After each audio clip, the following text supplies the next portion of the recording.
Taylor Swift has just unleashed the life of a showgirl era with a thunderclap. At midnight, she dropped a cascade of breathtaking new photos to mark the album's arrival. These aren't mere promotional stills. They are vivid, cinematic statements in sequins, feathers, corsets, and dramatic lighting, shot by top fashion photographers, designed to both dazzle and intrigue.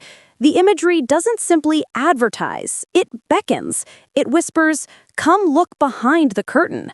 It sets the tone for an album built around spectacle, identity, and the tension between image and truth. Her caption for the post was hauntingly on brand. "If you thought the big show was wild, perhaps you should come and take a look behind the curtain." That line is the key. She's inviting us not only to witness the performance, but to peer at what lies beneath.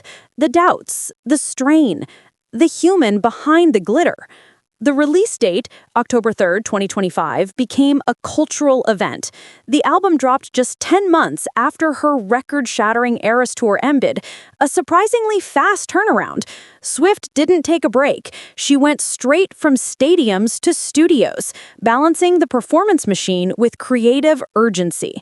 What she built in those months was designed to be bold, immediate, and unapologetic. Let's unpack how this all came together.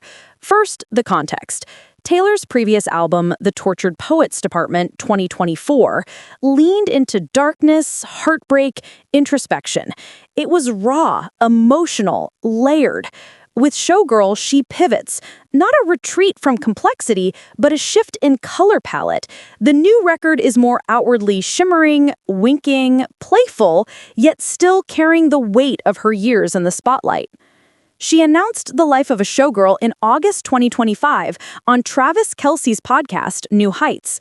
That choice was itself symbolic. She used her own public narrative, her relationship, as a stage for the announcement. It was intimate and strategic. She knew the story, as much as the music, would be entwined.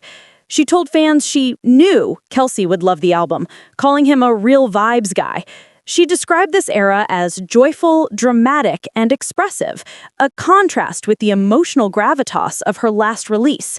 When the visuals dropped, fans exploded. Across TikTok, X, Instagram, theories flew.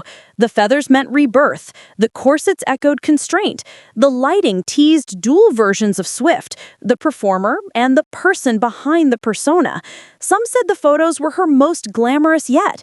Others questioned whether the visuals promised more spectacle than the music could deliver. But overwhelmingly, she had everyone watching. Critics responded fast and fiercely, with a blend of admiration, critique, and outright debate. Rolling Stone gave the album a perfect 5 stars, praising its lyricism, boldness, and sonic clarity. Variety called it sunstruck and marvelously joyful. Billboard hailed it as a bold return to pop, grounded, well-rounded. The New York Times framed it as a turning point, an artist embracing her future while reckoning with her past. But not everyone is singing praises. The Guardian's Alexis Petridis penned a more critical take, calling parts of the record dull razzle-dazzle, and saying some songs lack the hooks and punch Swift is known for. The Journal of Critical Voices warned that this era flirts dangerously between spectacle and superficiality. The verdict? Mixed reviews, but compelling conversation. Some saw Showgirl as smaller, more intimate in scope, others as playing it safe. Amid this, fans struck in. On Reddit and fan forums, attention emerged. Many felt the album's marketing promised sweeping showmanship, but that a majority of the songs landed in, "I love my Travie vibe." Another fan defended the theme. "This is the life of the showgirl, what you didn't see in the show." Some expressed disappointment, others whispered that the album might need multiple listens to settle. Now, the meat, the songs. Let's dive track by track, not in a list, but as layers of story. The lead single, The Fate of Ophelia, dropped alongside the album. It's co-written and produced by Taylor, Max Martin, and Shellback. The title references Shakespeare's tragic heroine, a woman overtaken by forces she cannot control. It signals that this era is about destiny, performance, pressure and the fragility of identity. Swift's lyrics hint at public scrutiny, love, and reputation. It may be her boldest opening salvo in years. Then there's Wood, one of the most talked about songs. In it, she seems to turn up the intimacy and the innuendo. The lyrics nod toward her relationship with Kelsey, even referencing his podcast. Some critics call it playful, others cringe. But either way, it's getting eyes and ears.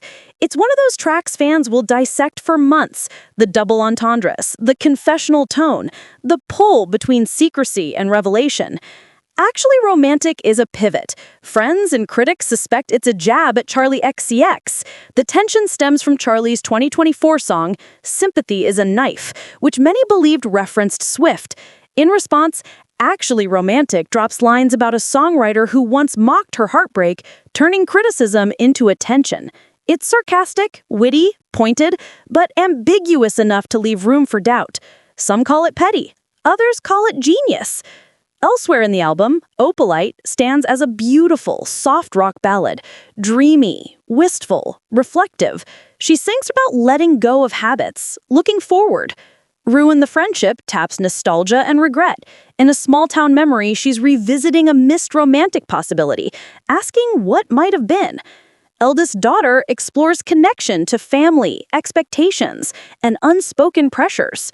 One of the most striking moments is Cancelled, a defiant anthem confronting misogyny and cancel culture. In clever lines like, tone deaf and hot, let's fucking off her, she critiques how women are punished for ambition, vocal confidence, or simply being in the spotlight. It's not naming names, it's universal. And in that universality, it hits hard. She reminds listeners, this album isn't just love and glamour, it's also resistance, assertion, boundary setting.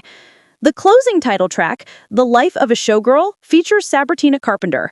It feels like a finale, a summation of the era, the showgirl who rose, who loved, who wasn't spared judgment. It tracks from fresh ambition to hard-earned awareness and carries a knowing edge. When she sings, I'm immortal now, it feels less cocky boast, more a statement of self-possession. Musically, the album leans softer than many expected. She and her producers, Max Martin and Shellback, absent collaborators like Aaron Dessner or Jack Antonoff, pushed into subtle instrumentation, acoustic guitars, soft synths, atmospheric textures, touches of rock, hints of vintage pop. Gone are the relentless high-gloss bangers. The result is delicate, occasionally understated. That's part of why some critics say the hooks don't always land, but other voices say that's precisely the risk she wanted to take, quieter confidence rather than overbearing spectacle. Productionally, the interpolations and references matter. Father Figure borrows from George Michael's classic, a nod to mentorship, legacy, and the tension of power in relationships. Elizabeth Taylor echoes glamour and myth, drawing parallels between Taylor the icon and Swift's own mythology building. These layers elevate songs beyond personal diary, into commentary on fame, legacy, and artifice. Let's circle back to visuals and rollout events because Taylor never does anything half-measured. Alongside the album, she launched the official release party of A Showgirl, a 3-day theatrical event in cinemas across dozens of countries. It includes the Fate of Ophelia music video premiere, lyric videos, behind-the-scenes content, and her own commentary on each song. It's immersive, meant to recreate the feel of a concert night in theaters, a physical entry point into the Showgirl world.